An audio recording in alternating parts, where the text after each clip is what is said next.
आज जिल्हा नियोजनची बैठक सर्व जिल्ह्यातील लोकप्रतिनिधी आणि माझ्या अध्यक्षतेखाली झाली. दरवर्षी सुमारे 27 ते 30% DPCचा निधी सरकारकडनं वाढवून देतो. मागच्या वर्षी 360 कोटीचा 406 कोटी रुपये निधी हा रत्नागिरी जिल्ह्याला मिळाला. आजपर्यंत 320 कोटी रुपयाची प्रशासकीय मान्यता दिलेली आहे. 15 मार्चपर्यंत 100% निधी खर्च होईल अशा पद्धतीचा आराखडा आज आम्ही बैठकीमध्ये तयार केला. दुसरी महत्त्वाची गोष्ट की 730 कोटीचा आराखडा आम्ही मागणीसाठी शासनाकडे पाठवतोय आणि त्याच्यातला जास्तीत जास्त निधी आम्हाला मिळावा अशी मागणी आम्ही मुख्यमंत्र्यांकडे करणार आहोत. गेल्या वर्षी 26चा आढावा घेतला आणि 26-27च्या आराखड्याला मंजुरी दिली आणि 730 कोटी रुपयाची मागणी आम्ही सरकारकडे केली. 406 कोटीपैकी 320 कोटी रुपयाच्या प्रशासकीय मान्यता मिळालेल्या आहेत. 160 कोटी रुपये वर्ग झालाय. 3 महिने आचारसंहिता असल्यामुळे थोडा आपण मागे आहोत, पण 15 मार्चपर्यंत आपण 100% पैसे खर्च करणार.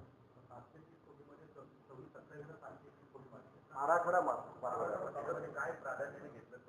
जनसुविधेचे रस्ते आहेत, मत्स्य विकास आहे, बंदर विकास आहे, त्याच्यानंतर साकव आहे, त्याच्यानंतर ग्रामीण रस्ते आहेत, किल्ल्याचं जतन आहे, आरोग्य व्यवस्था आहे, पोलिसांचं सक्षमीकरण आहे, महिला व बालकल्याण आहे, प्राथमिक आरोग्य केंद्र आहे, उपकेंद्र आहे. अशा सगळ्यासाठी आपण 730 कोटी रुपये मागितले आणि मला पूर्ण आत्मविश्वास आहे की या वर्षीपेक्षा जास्त निधी आपल्याला मिळेल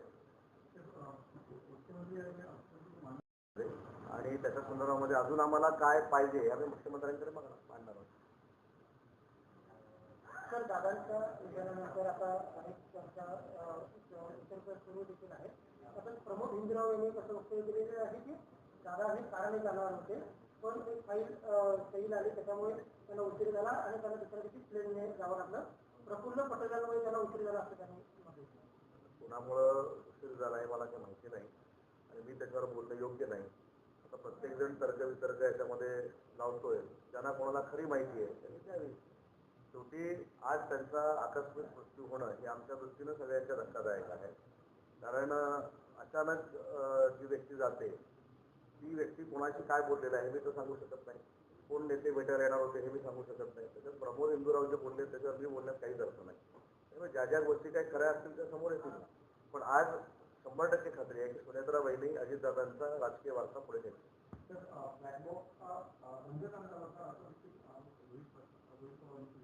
रोहित पवारांनी जे आरोप केले त्याचा खुलासा करण्याचा काही मी तथ्य नाही, कारण मला तुला काही माहितीच नाही. तुला न माहिती घेता बोलणं हे अजिबात योग्य नाही. हा प्रचंड संवेदनशील विषय आहे. उगाच आपण बोलायचं आणि ब्रेकिंग करून घ्यायची अशातला काही भाग नाही.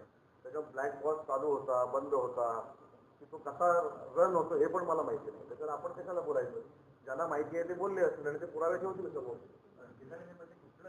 चांगल्या पद्धतीचा निधी वितरण किंवा इन्स्ट्रुमेंट्स होत आहे. काही BSNLचे प्रश्न होते. आज समाधानकारक आहे की BSNLचे नवीन अधिकारी आल्यानंतर आणि 4G काय त्यांचं नवीन टेक्नॉलॉजी आल्यानंतर सगळे अधिकारी उपस्थित होते. 125 BSNLच्या टॉवरना वीज द्यायची होती तर ते 105 टॉवरना महावितरणने वीज दिलेली आहे आणि ते देखील कार्यान्वित होते.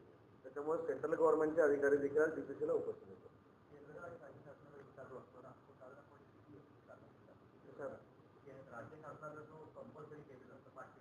आताच्या आराखड्याला तर राज्य शासनाला कुठेही कंपल्शन केलेलं नाही. आजच्या तारखेला आता उद्या काय वेळ सांगते. ठीक आहे.